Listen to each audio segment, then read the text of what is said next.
कई सदियों पहले, जब धरती पर अंधकार छा गया था, जब न्याय और अन्याय के बीच की रेखा मिटने लगी थी, तब एक ऐसी शक्ति का उदय हुआ जिसने समय के हर बंधन को तोड़ दिया।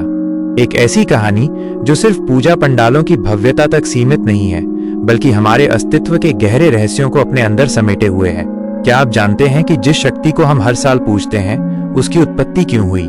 उस महासंग्राम का कारण क्या था जिसने देवी को महिषासुर मर्दिनी का अमर नाम दिया? आज हम उस पर्दे को उठाएंगे जो इस दिव्य गाथा के पीछे के अनसुने रहस्यों को छिपाए हुए है।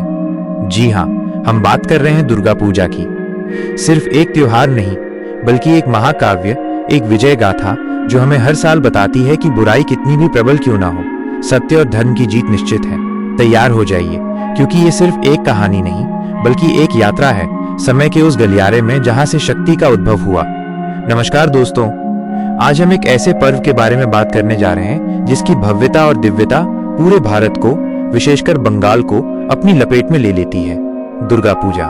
क्या आपने कभी सोचा है कि ये लाखों रुपए के पंडाल, ये भव्य मूर्तियां, ये रंगीन रोशनी, ये सब किस कहानी का हिस्सा है? क्यों ये त्योहार इतने जोश और श्रद्धा के साथ मनाया जाता है? आप में से कई लोग दुर्गा पूजा मनाते होंगे, पंडालों में घूमते होंगे, धुनुची नाच देखते होंगे, लेकिन क्या आप जानते हैं कि इस त्योहार की जड़ें कहां तक गहरी हैं? इसकी शुरुआत कब हुई? और सबसे महत्वपूर्ण, महिषासुर नाम का वो कौन सा दानव था जिसने पूरी सृष्टि को हिला दिया था कि देवी दुर्गा को प्रकट होना पड़ा? आज हम सिर्फ दुर्गा पूजा नहीं समझेंगे, बल्कि हम उस शक्ति को समझेंगे जिसने ब्रह्मांड के संतुलन को बनाए रखा। ये जानकारी आपको सिर्फ ज्ञान नहीं देगी, बल्कि आपको इस त्योहार से और गहरा भावनात्मक जुड़ाव महसूस कराएगी। तो अपनी सीट बेल्ट बांध लीजिए, क्योंकि हम इतिहास, आध्यात्मिकता और मनोरंजन के एक अद्भुत मिश्रण की ओर बढ़ रहे हैं। हमारी कहानी शुरू होती है एक ऐसे दानव से जिसका नाम था महिषासुर। यह एक अत्यंत बलशाली और क्रूर असुर था, जिसके जन्म की कहानी भी कुछ कम दिलचस्प नहीं है। दरअसल इसका जन्म एक महर्षि की पुत्री और एक असुर राजा रंभ के मिलन से हुआ था। रंभ ने भगवान अग्निदेव की कठोर तपस्या की थी और वरदान में अजेयता प्राप्त करना चाहा था। वरदान ये था कि उसे न तो किसी देवता द्वारा, न किसी मानव द्वारा और न ही किसी पुरुष द्वारा मारा जा सकेगा। इस वरदान ने महिषासुर को अजेयता का भ्रम दे दिया। वह एक ऐसा दानव था जो अपनी इच्छानुसार भैंस और मनुष्य का रूप धारण कर सकता था। उसके ये दो रूप ही उसकी शक्ति का प्रतीक बन गए। इस वरदान की आड़ में महिषासुर ने तीनों लोकों में आतंक मचाना शुरू कर दिया। सबसे पहले उसने स्वर्गलोक पर आक्रमण किया। अपनी विशाल सेना और असीमित शक्ति के साथ उसने देवताओं को पराजित कर दिया। इंद्र, वरुण, वायु, अग्नि, कोई भी उसके सामने टिक न सका। देवताओं को अपना स्वर्गलोक छोड़कर दर दर भटकना पड़ा। महिषासुर ने इंद्र का सिंहासन हड़प लिया और स्वयं स्वर्ग का राजा बन बैठा। कल्पना कीजिए देवताओं की ये दशा। वे असहाय थे, निराश थे, कोई उपाय नहीं सूझ रहा था। अंततः सभी देवता ब्रह्मा, विष्णु और महेश के पास पहुंचे अपनी व्यथा सुनाने। देवताओं की आपबीती सुनकर त्रिदेव क्रोधित हो उठे। उनका क्रोध इतना तीव्र था कि उनके मुख से एक दिव्य प्रकाश पुंज निकला। ये प्रकाश पुंज सिर्फ त्रिदेव का नहीं था, बल्कि सभी देवताओं के क्रोध, उनकी शक्ति और उनके तेज का संगम था। जी हाँ, इस दिव्य प्रकाश पुंज से एक अद्भुत, तेजस्वी और सर्वशक्तिमान देवी का जन्म हुआ। ये देवी कोई और नहीं, बल्कि आदि शक्ति दुर्गा थी। देवताओं ने अपनी सारी शक्तियां उन्हें प्रदान की। भगवान शिव ने अपना त्रिशूल दिया, विष्णु ने चक्र, इंद्र ने वज्र, ब्रह्मा ने कमंडल, वायुदेव ने धनुष और बाण और अग्निदेव ने शक्ति प्रदान की। सिर्फ अस्त्र शस्त्र ही नहीं, बल्कि हर देवता ने अपने सर्वोत्तम गुणों और शक्तियों को देवी में समाहित कर दिया। उनके 10 हाथों में विभिन्न अस्त्र शस्त्र शोभायमान थे। उनका मुखमंडल करोड़ों सूर्यों के समान प्रकाशित था और उनके नेत्रों से अदम्य शक्ति की किरणें फूट रही थीं। वे साक्षात महाशक्ति थीं, जिसका उद्देश्य सिर्फ एक था, महिषासुर का अंत। उन्हें सवारी के लिए एक प्रचंड सिंह मिला, जो उनके पराक्रम का प्रतीक था। जब देवी दुर्गा ने गर्जना की तो तीनों लोग कांप उठे। उनकी ये गर्जना ही महिषासुर के विनाश का शंखनाद थी। जब महिषासुर को इस नई शक्ति के उदय का समाचार मिला तो वो पहले तो हंसा। उसने सोचा, एक स्त्री मेरा क्या बिगाड़ लेगी? उसे अपने वरदान पर घमंड था। उसने अपनी विशाल असुर सेना को देवी का सामना करने भेजा।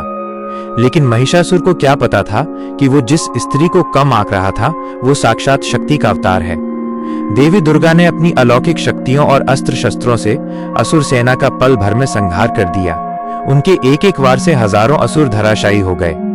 यह सिर्फ एक युद्ध नहीं था, बल्कि धर्म और अधर्म के बीच का महासंग्राम था। जब महिषासुर ने देखा कि उसकी सारी सेना नष्ट हो गई है, तो वो क्रोध से आग बबूला होकर स्वयं युद्ध के मैदान में उतरा। उसने अपने मायावी शक्तियों का प्रयोग किया। कभी वो एक विशाल भैंस का रूप धारण कर लेता, तो कभी मनुष्य का। उसने देवी को भ्रमित करने की पूरी कोशिश की, लेकिन देवी दुर्गा अचल थीं, अडिग थीं। वे महिषासुर के हर छल को पहचान रही थीं। जब वह भैंस का रूप धारण करता, तो देवी उस पर प्रहार करती। जब वह मनुष्य का रूप लेता, तो देवी उसे अपने तीक्ष्ण बाणों से बेधती। यह युद्ध कई दिनों तक चला, जिसने पूरे ब्रह्मांड को हिलाकर रख दिया। अंततः जब महिषासुर अपने भैंस रूप में था और धरती को अपने खुरों से रौंद रहा था, तभी देवी दुर्गा ने अपनी पूरी शक्ति से उस पर प्रहार किया। उन्होंने अपने त्रिशूल से महिषासुर की गर्दन पर वार किया। जैसे ही वो अपने भैंस रूप से निकलकर मनुष्य रूप में आने की कोशिश कर रहा था, देवी ने उसका सिर धड़ से अलग कर दिया, और इस तरह उस भयानक दानव महिषासुर का अंत हुआ। तीनों लोकों में शांति छा गई। देवताओं ने आकाश से पुष्प वर्षा की। देवी दुर्गा ने महिषासुर मर्दिनी का अमर नाम प्राप्त किया, जिसने बुराई पर अच्छाई की विजय का प्रतीक बनकर इतिहास रच दिया। तो दोस्तों, ये थी वो पौराणिक कथा जो दुर्गा पूजा के मूल में है। लेकिन क्या आप जानते हैं कि यह त्योहार सिर्फ एक कहानी नहीं है, बल्कि एक गहन दार्शनिक और सामाजिक महत्व रखता है।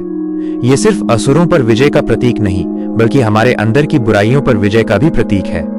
दुर्गा पूजा हमें सिखाती है कि नारी शक्ति सर्वोपरि है। ये स्त्री के उस रूप का सम्मान है जो ममतामयी भी है और आवश्यकता पड़ने पर सहारक भी। ये बताता है कि असली शक्ति शारीरिक बल में नहीं, बल्कि संकल्प, साहस और धर्म के मार्ग पर चलने में है। इस त्योहार के हर अनुष्ठान का गहरा अर्थ है। घट स्थापना से लेकर दशमी के विसर्जन तक हर क्रिया हमें किसी न किसी रूप में शक्ति और पवित्रता का संदेश देती है।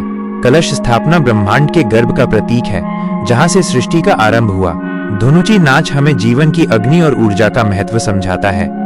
अब बात करते हैं दुर्गा पूजा के ऐतिहासिक विकास की। क्या आप जानते हैं कि दुर्गा पूजा हमेशा से इतनी भव्य नहीं थी? इसकी शुरुआत कैसे हुई? पौराणिक काल में भगवान राम ने रावण पर विजय प्राप्त करने के लिए अकाल बोधन किया था, यानी असमय में देवी दुर्गा का आह्वान। यह शारदीय नवरात्रि का मूल माना जाता है। लेकिन सार्वजनिक रूप से दुर्गा पूजा का भव्य आयोजन, जैसा हम आज देखते हैं, इसकी जड़ें मध्यकालीन बंगाल में हैं। 16वीं शताब्दी में बंगाल के राजा कंस नारायण ने सार्वजनिक दुर्गा पूजा का आयोजन किया था, जिसे पहला सार्वजनिक दुर्गा पूजा माना जाता है। इसके बाद अन्य जमींदार और धनी लोग भी बड़े पैमाने पर पूजा आयोजित करने लगे। ब्रिटिश शासन के दौरान दुर्गा पूजा सिर्फ धार्मिक त्योहार नहीं रही, बल्कि ये बंगाल के लोगों के लिए अपनी संस्कृति और पहचान को बनाए रखने का एक मंच बन गई। ये एक सामाजिक मिलन का अवसर बन गया, जहां सभी जाति और धर्म के लोग एक साथ आते थे। स्वतंत्रता संग्राम के दौरान भी दुर्गा पूजा पंडाल क्रांतिकारी गतिविधियों का केंद्र बन गए थे। आज की दुर्गा पूजा ने एक नया रूप ले लिया है। ये सिर्फ एक धार्मिक आयोजन नहीं, बल्कि एक कलात्मक, सांस्कृतिक और सामाजिक महाकुंभ है। हर साल पंडालों में नई नई थीम्स देखने को मिलती हैं, जो समाज को कोई न कोई संदेश देती हैं। कई पंडाल पर्यावरण संरक्षण, महिला सशक्तिकरण या सामाजिक न्याय जैसे महत्वपूर्ण विषयों पर आधारित होते हैं। ये दिखाता है कि दुर्गा पूजा सिर्फ परंपराओं को नहीं निभाती, बल्कि समसामयिक मुद्दों पर भी रोशनी डालती है। ये एक ऐसा मंच है जहां कला, संस्कृति और सामाजिक चेतना का संगम होता है। ये त्योहार हमें एकजुट करता है। सर्वधर्म समभाव का अद्भुत उदाहरण है दुर्गा पूजा। जहां एक तरफ भक्त देवी के दर्शन करते हैं, वहीं दूसरी तरफ ये त्योहार एक विशाल मेले का रूप ले लेता है, जहां लोग खरीदारी करते हैं, स्वादिष्ट व्यंजनों का स्वाद लेते हैं और परिवार व दोस्तों के साथ खुशियां मनाते हैं। लेकिन इन सब भव्यताओं के बीच हमें दुर्गा पूजा के असली सार को नहीं भूलना चाहिए। ये त्योहार हमें सिखाता है कि हमारे अंदर भी एक शक्ति है। हर व्यक्ति के भीतर अच्छाई और बुराई दोनों मौजूद हैं। महिषासुर मर्दिनी की कहानी हमें प्रेरित करती है कि हम अपने अंदर के अहंकार, ईर्ष्या, द्वेष और अज्ञान जैसे महिषासुरों का मर्दन करें। जीवन में चुनौतियां आएंगी, कठिनाइयां आएंगी। कभी कभी हमें लगेगा कि हम अकेले हैं और हमारी मुश्किलें महिषासुर जितनी बड़ी हैं। लेकिन देवी दुर्गा की कथा हमें विश्वास दिलाती है कि अगर हम साहस, धैर्य और धर्म का साथ नहीं छोड़ेंगे, तो कोई भी मुश्किल हमें हरा नहीं सकती। हर महिला के भीतर दुर्गा का अंश है, शक्ति का, ममता का, न्याय का। ये त्योहार महिलाओं को अपनी आंतरिक शक्ति पहचानने और उसे प्रकट करने के लिए प्रेरित करता है। ये हमें सिखाता है कि हमें सिर्फ बाहर की बुराइयों से नहीं लड़ना, बल्कि अपने मन की उन कमजोरियों पर भी विजय प्राप्त करनी है जो हमें आगे बढ़ने से रोकती हैं। दुर्गा पूजा सिर्फ 9 दिनों का त्योहार नहीं है, बल्कि ये 9 दिनों का जीवन महोत्सव है। ये 9 दिन हमें याद दिलाते हैं कि जीवन में सकारात्मकता, आशा और आनंद कितना महत्वपूर्ण है। ये हमें एक ब्रेक देता है, अपनी रोजमर्रा की जिंदगी से हटकर कुछ अलग सोचने और महसूस करने का अवसर देता है। और जब विजयादशमी आती है तो एक तरफ मन में उदासी होती है कि देवी विदा हो रही हैं, लेकिन दूसरी तरफ एक नई ऊर्जा भी होती है। सिंदूर खेला और विसर्जन हमें ये सिखाते हैं कि हर अंत एक नई शुरुआत का प्रतीक है। देवी भले ही अपने लोक वापस लौट जाएं, लेकिन उनकी शक्ति और आशीर्वाद हमेशा हमारे साथ रहता है। तो दोस्तों, मुझे उम्मीद है कि इस कथा ने आपको दुर्गा पूजा के बारे में सिर्फ जानकारी ही नहीं दी होगी, बल्कि आपको इसके गहरे महत्व और प्रेरणादायी कहानी से भी जोड़ा होगा। अगली बार जब आप किसी दुर्गा पंडाल में जाएं, तो सिर्फ मूर्ति को ना देखें, बल्कि उस शक्ति को महसूस करें जिसने ब्रह्मांड के संतुलन को बनाए रखा। याद रखिए, महिषासुर सिर्फ एक दानव का नाम नहीं, बल्कि वो हर अंधकार है जो हमें परेशान करता है। और दुर्गा सिर्फ एक देवी का नाम नहीं, बल्कि वो प्रकाश है जो हमें उस अंधकार से बाहर निकालता है। अपने भीतर की दुर्गा को पहचानिए, अपने साहस को जगाइए और अपने जीवन के हर महिषासुर का मर्दन कीजिए। ये दुर्गा पूजा आपके लिए शुभ हो, मंगलमय हो और आपको असीम शक्ति प्रदान करे। हम फिर मिलेंगे एक नए विषय के साथ। तब तक के लिए नमस्कार और जय माता दी।